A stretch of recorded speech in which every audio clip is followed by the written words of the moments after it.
dari pengalaman atau latihan yang diperkuat.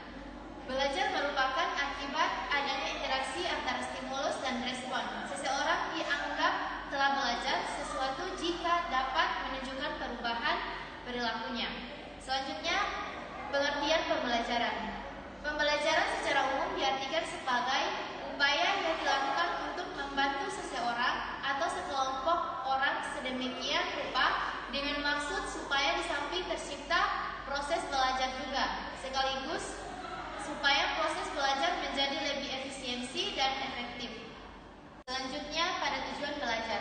Tujuan belajar adalah mengadakan perubahan tingkah laku dalam perbuatan. Perubahan itu dapat dinyatakan sebagai suatu kecakapan, keterampilan, kebiasaan, sikap, pengertian, sebagai pengetahuan atau penerimaan dan penghargaan oleh Sukandi tahun 1983. Tujuan pembelajaran. Tujuan pembelajaran dapat diklasifikasikan atas tujuan umum dan tujuan khusus.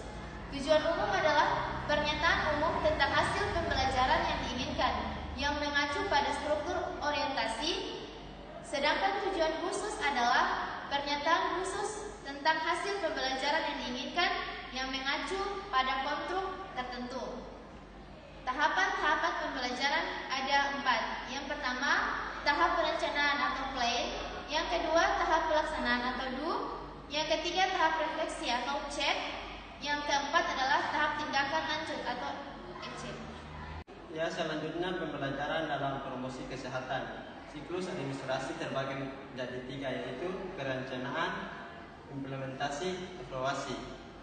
Perencanaan promosi kesehatan. Perencanaan promosi kesehatan adalah suatu proses diagnosis penyebab masalah. Perencanaan prioritas masalah adalah alokasi sumber daya yang ada untuk mencapai tujuan. Implementasi promosi kesehatan. Implementasi promosi kesehatan yang fase di mana perencanaan dilaksanakan. Yang pertama, metode promosi kesehatan.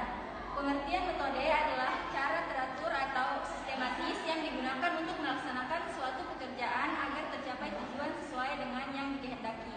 Ada pula jenis-jenis metode promosi kesehatan. Yang pertama, metode individual.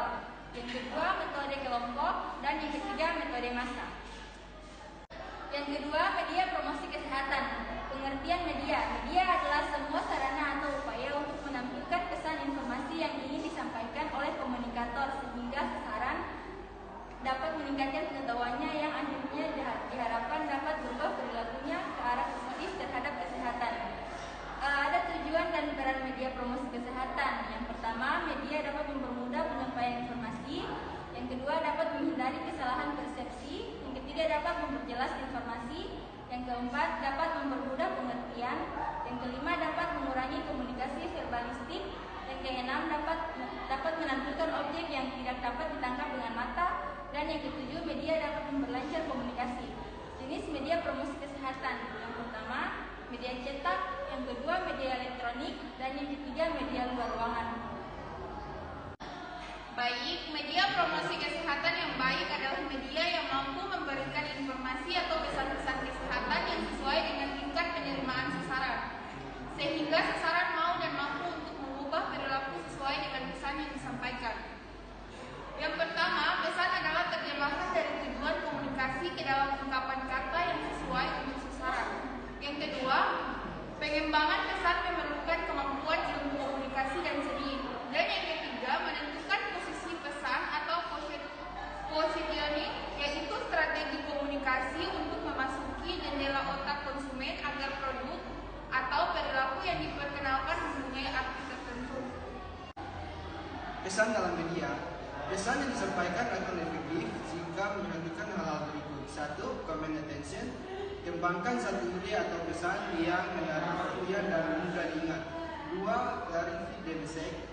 Buat pesan mudah, sederhana dan jelas. Yang ketiga, pay trust. Pesan harus dapat dipercaya. Yang keempat, communicate of benefit.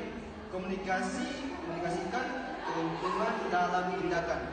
Yang kelima, konsistensi. Pesan harus konsisten, yang artinya disampaikan satu pesan utama di media apa saja secara berulang kali bagi TV, radio, poster atau speaker. Yang keenam, cater to the heart and head. Pesan harus bisa menyentuh akal dan rasa, menyentuh nilai-nilai emosi dan kebutuhan nyata. Yang ketujuh, call to action. Pesan harus mendorong sasaran untuk bertindak media untuk menarik perhatian.